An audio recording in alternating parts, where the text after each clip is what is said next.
हाय दोस्तों, मैं अनिल आप सभी का आपके अपने चैनल में स्वागत करता हूं। इस वीडियो को शुरू से अंत तक देखिएगा, बाकी यहाँ वाले लोग तो समझते ही है, ठीक है ना।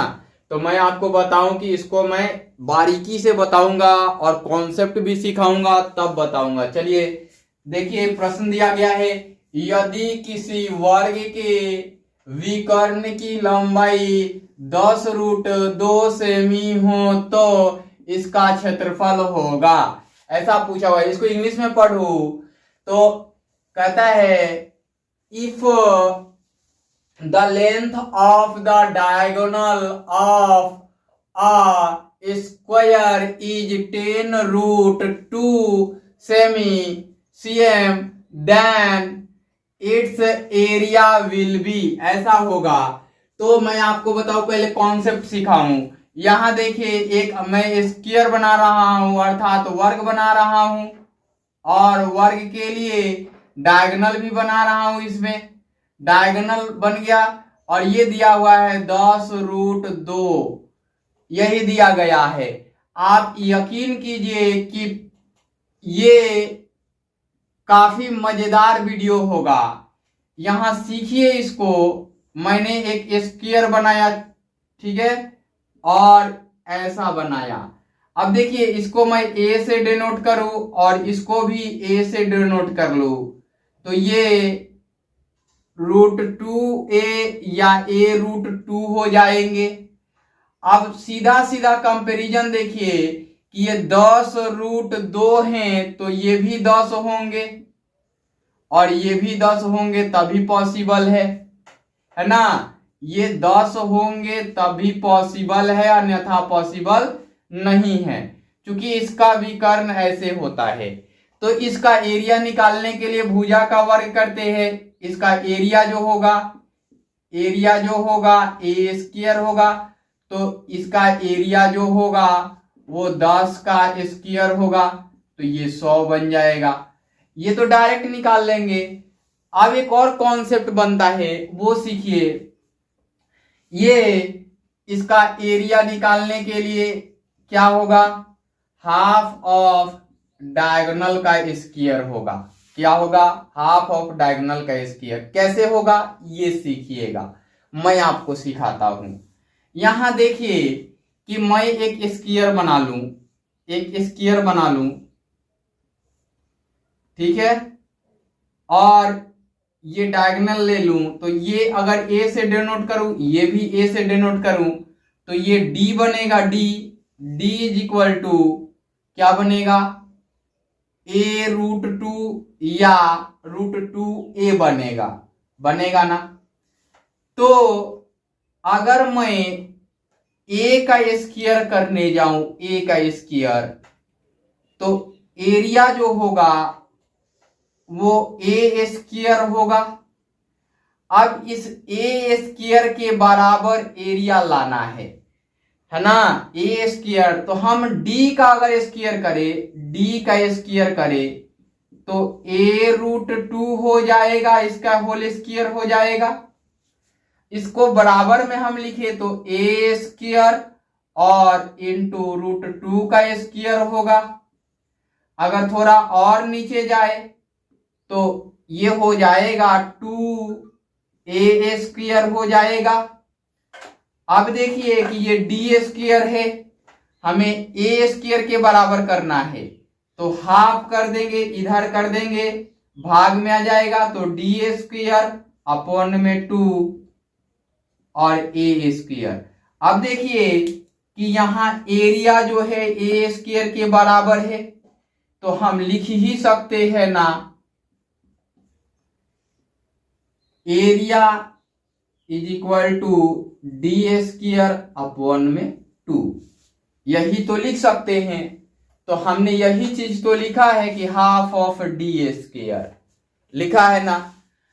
एक और चीज समझिए कि इसका बेसिक नेचर जो होता है वो क्या होता है। ये डायरेक्ट निकालने का मैं फॉर्मूला बता रहा हूं। आप इसका भी स्क्वायर करते और आधा से भाग दे लेते हो जाता, कोई दिक्कत नहीं था। यहां विकर्ण का फॉर्मूला मालूम होता, आसानी से निकल जाता, वो भी आसान था। अब देखिए कि अगर मैं इतना करके देखूं तो आगे एक और फिगर बना लूं और इसमें मैं दोनों विकर्ण को ड्रॉ करूं। देखिएगा ध्यान से, यहां पहला विकर्ण हमने ड्रॉ किया, फिर हमने दूसरा विकर्ण ड्रॉ किया।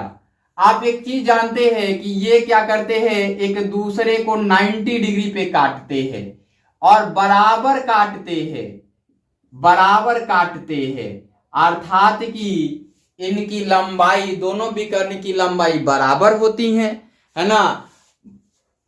Length of both diagonals are same, ऐसा होता है। तो ये दोनों बराबर हो गई। तो आप एक चीज देखिए कि अगर ये नीचे वाला मिटा ले, आप नीचे वाला मिटा लें, तो एक पार्ट ऊपर की ओर ट्रायंगल है और दूसरा पार्ट नीचे की ओर ट्रायंगल है। तो ये डी और हाफ और इनटू डी अपॉन में 2 करेंगे, यही होगा इसका एरिया।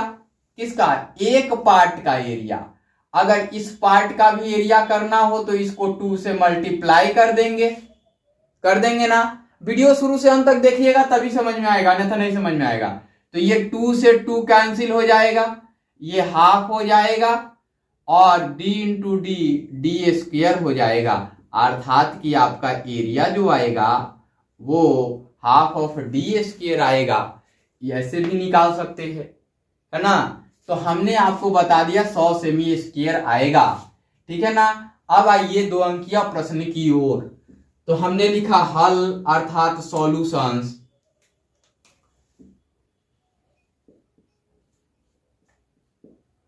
दिया है अर्थात गिवन, है ना, वर्ग में विकर्ण की लंबाई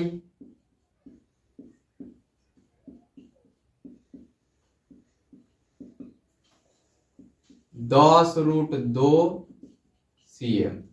क्या पूछा है? क्षेत्रफल बराबर हुआ,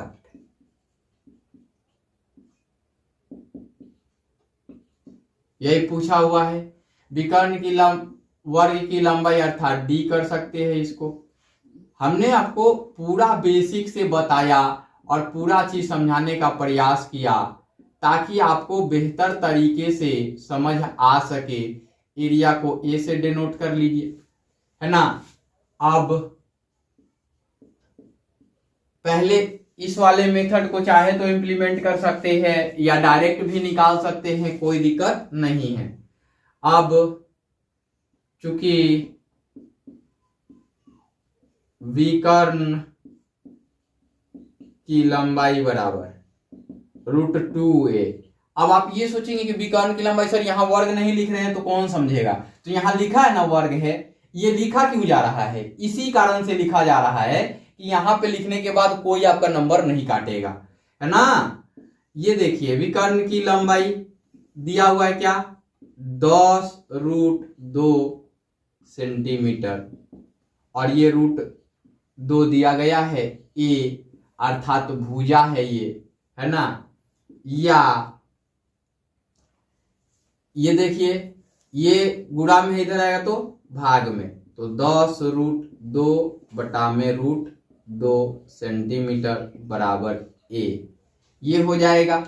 अब देखिए कि √2 से √2 कैंसिल, इसलिए ए बराबर 10 सेंटीमीटर हो जाएगा। अब आगे की ओर आ जाइए। हमने इतना समझाया, आपको ये समझ आया होगा।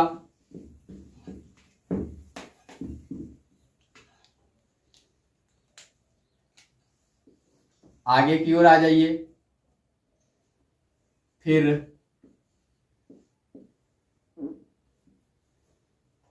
क्षेत्रफल ए बराबर ए स्क्वायर,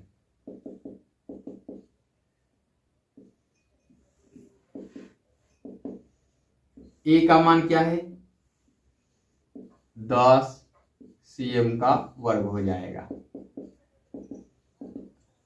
ये हो जाएगा आपका 100 LCM का वर्ग, और यही आपका उत्तर बनेगा। इसको बॉक्स में बंद कर सकते हैं, कोई दिक्कत नहीं है।